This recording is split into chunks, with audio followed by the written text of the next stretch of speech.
Grabe guys, ibang klase to. Fresh, airy, smooth, aquatic. Halos lahat nandito na. Ito yung fragrance na sobrang sarap gamitin sa init dahil sobrang clean, fresh at premium yung amoy niya. At ang pinaka gusto ko dito, sobrang complimented ako dito sa pabango na to.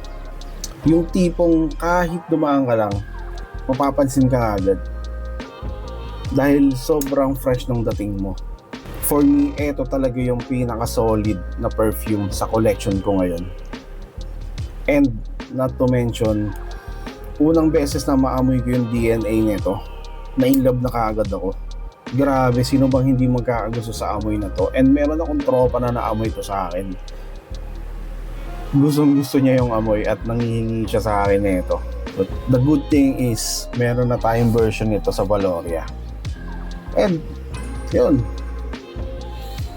Sobrang bango talaga, grabe guys. Isipin mo, yung original price nito, yung Louis Vuitton Pacific Chill, sobrang mahal nun, di ba?